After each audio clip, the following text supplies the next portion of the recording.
आपके लाडले विधायक भाई गजराज जी खटाना और भारतीय जनता पार्टी के जिलाध्यक्ष और उनके साथ सभी कार्यकर्ता बंधु, और आज ये कार्यक्रम जिस तरह से समाज हित को लेकर के एकजुट बैठकर सबने जो बात सुनी है और सुनाई है, इस तरह की परंपरा और इस तरह की विचार लेकर यदि नेता चलेंगे तो गांवों के विकास में कोई कमी नहीं रहेगी। प्रधान जी, सुनीता जी, जो आप, मैं सोचती हूँ कि जैसे ही सुनीता के आगे सरनेम लगाने की बात आई थी तो यहाँ बोल गया था कि नहीं हमारी बेटी है, तो खूंटला नहीं लगाने दिया इसके आगे। तो मैं भाई महादेव जी खूंटला जो पत्रकारिता से भी जुड़े हुए हैं, मैं उनका भी पहली बार एक सामूहिक कार्यक्रम में सम्मान करते हुए उनको बधाई भी देना चाहती हूँ कि आप नौजवानों को जिस तरह से राष्ट्र की, अपने क्षेत्र के विकास का जो अवसर मिला है, इसको विकास के रूप में हम मिलजुल कर चलें। पार्टियां वोट के टाइम होती हैं और वोट के बाद जब नेता चुन लिया जाता है तो एक साथ मिलकर क्षेत्र के विकास में जुट जाना चाहिए। तेरा मेरा करने में कोई फायदा नहीं है। आज भाई खटाना जी ने जिस तरह से इस भूमि पूजन से पहले ही मुझे फोन करके समय मांगा, मुझे बड़ा अच्छा लगा। और ये सही बात है कि संभ्रांत और सक्षम और दिमाग से चलने वाले राजनेता तेरी मेरी करके चलेंगे तो एक दूसरा विकास को पीछे धकेलेंगे। नेशनल हाईवे से जुड़े हुए जितने भी काम मुझसे, मेरे माध्यम से होने हो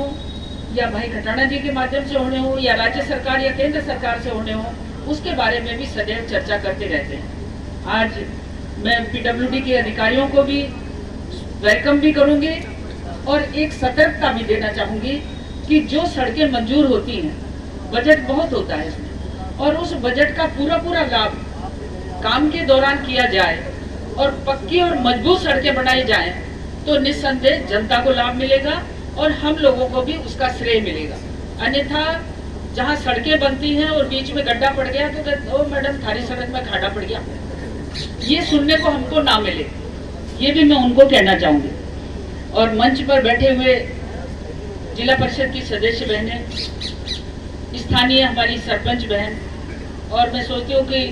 संभ्रांत सरपंच साहब जो पीछे बैठे हुए हैं, और भाई राम प्रसाद जी,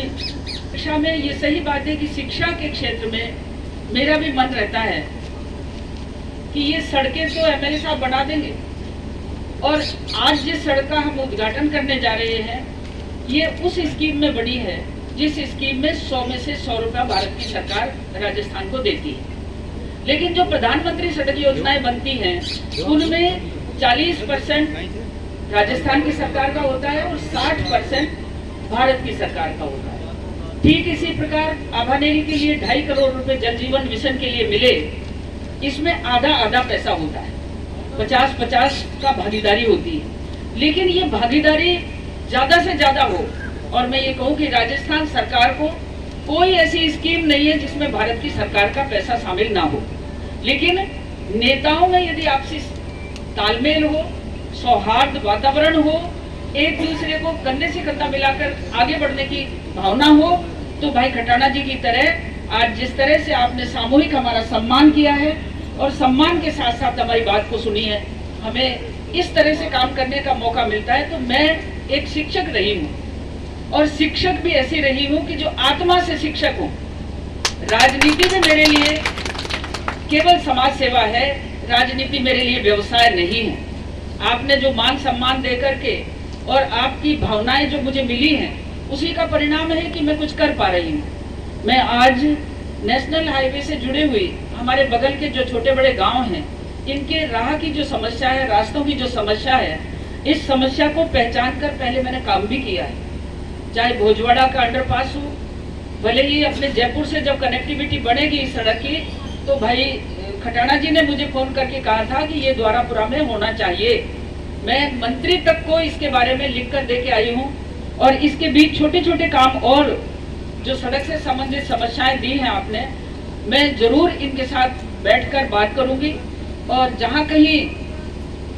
मुझे भाई साहब विधायक जी की सहयोग की आवश्यकता होगी तो हम मिल